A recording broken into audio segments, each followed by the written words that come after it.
Have you ever wondered about the advances in technology? How quickly, what came first? It is easy to get lost in the thrill of just using the technology, yet we don't really know where it comes from. I bet if I took a survey, majority of you would all say you own television and are not sure who created it. Today, I will be informing you on the history of the television. There are many differences about the TV back then and now, and many different things that went involved to make this amazing product. First, I will be leading you through the timeline and some of the inventors who helped on the project.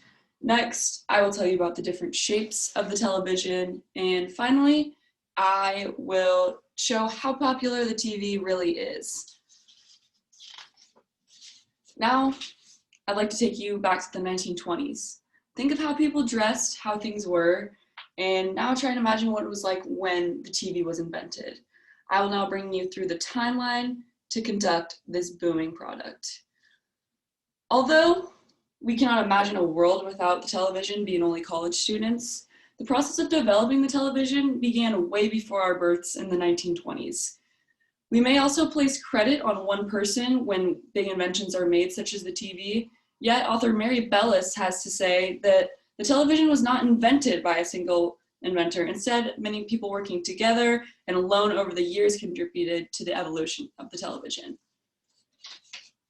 Adding on, in 1925, an electrical engineer from Scotland, John Logie Bard, exhibited in Selfridge's department store in London an apparatus in which he reproduced a small image, in fact, white letters on a black background at a distance.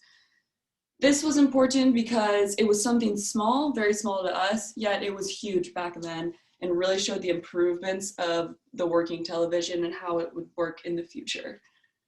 And then after this, in 1929, Vladimir Zworykin demonstrates the first practical electronic system for both the transmission and reception of images using his new kinetoscope tube. And this same year, John Baird opens the first TV studio. However, the image quality is poor. This shows that they're still improving, but they still need some work on it.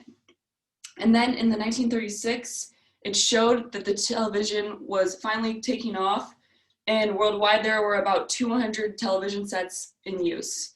Now, this does not seem like many, but back then this number was incredible and really shows how much the use of the television set has risen. This is important because the TV had so many advances that made it such a hot commodity. Adding on, throughout all this struggle to invent the television, there were many developments made. There were many different shapes the television took to become how we see it today, and it took a lot of practice runs to get it to what it is. In the 1920s, television just kicked off, and they came in all sorts of peculiar shapes. For instance, there was the Bard Model B, which is actually on the screen to the left, and it looks sort of boxy with two little circles and one little opening. This was named after John Bard, the creator, and also there was the Baird Model Innards, which looked pretty much the same as that. Also, there was the octagon, which is the other picture on this screen, and it's shaped in an octagon for obvious reasons. And they have the little box at the top, which is where you would see the input, the vision on the screen. These had 30 scan lines, which made it hard to recognize facial features. And to recognize the facial features on them, makeup had to be worn in a specific way. And it was very unclear, but still a major improvement for technology at the time. Next, in the 1930s, things began to become more refined. The designs were better and included the Emmy visor. And this TV had 3 rectangular sides by side, with the largest one in the middle and with a small circular screen for sharing. The quality also jumped to new heights and really changed the game. It was way more clear than the previous years, and it was slowly becoming better. And the resolution was higher at about 480 lines, which was a result of the 1940s. Although during this time it was difficult to produce CRT screens, which are the scanning patterns to display for the television set, though this was a challenge, the screens still were bigger than years past. Things began to jump to new levels in the 1950s and 60s when color came into play.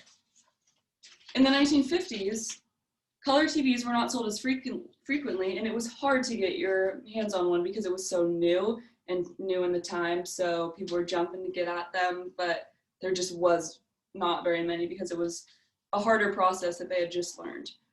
However, in the 1960s, color TVs were a huge hit. The colored ones were now vivid and affordable for most people. This made the productivity of the television market skyrocket. And then to add, in the 1970s and 80s, things began to make huge changes. There was a TV type for all different sorts of tastes and styles, such as futuristic style, like it's almost out of a movie, you could say. They also had colored TVs, such as the Philco, which looked as if it was a computer monitor with a circle on the top and a box on the bottom. And it was these type of televisions in the 70s and 80s had easily accessible circuit boards and an extension of radio and cassette deck. It was around this time that bigger, more familiar names joined the picture, such as Philips, Casio, JVC, which you may know of. But from the 90s on to now, the TV appears much more familiar to us, and more known names start producing. For example, Casio and Philips are still producing television sets, yet other bigger names or same size names you might know would be Sony, Panasonic, LG, and Samsung. This is when the flat screen became popular and kept becoming more technologically advanced as the years passed by, and I'm sure many of us know what a flat screen TV is because they make them go up to many inches now. And some of the advances included the curved screens, which made it easier to see peripheral vision, wallpapers for your television, so you could have your own wallpaper on your TV, and the newest TV, which is rolling, which came out this past year in 2020. Samsung produced it. So far, I have taken you through the basics of the beginning of the television and the growth of the design. Now I will show the major popularity in this televisions. Televisions have seen an insane amount of growth in sales from the beginning to now. TV had gone from being a rare commodity to becoming the throne of the living room, read in the History of the Television article. An example of the growth is shown in the article History of the Television, where it states the television has exploded at a greater than exponential growth rate from 1950 to 1970s. This growth has propelled the television to almost 1 billion units in the late 90s. This was a huge jump for the television, and it was something to be really proud of in the advances of the TV. I mentioned earlier that in the 1936, there were only about 200 television sets worldwide, but in 1948, only 12 years later, it skyrocketed about 350,000 TV sets, but this time only in the United States. And then continuing on the phenomenal growth, 2 million television sets were in American homes in 1948, of which 720,000 were in New York City alone. On September 4th, 1951, the first coast-to-coast telecast was aired as President Truman spoke to 13 million television sets, which was a huge accomplishment and something super cool to be a part of at the time. Today, I've shown you many different aspects of the television sets. This includes the beginning of the television, including the inventors, the different designs and features seen in the growth of the television, and finally, the popularity that the TV has seen from the beginning of time to now. I hope that you have gained some knowledge about the television, and next time you watch TV, think about the history and how it would be if you were in the 1920s. Thank you.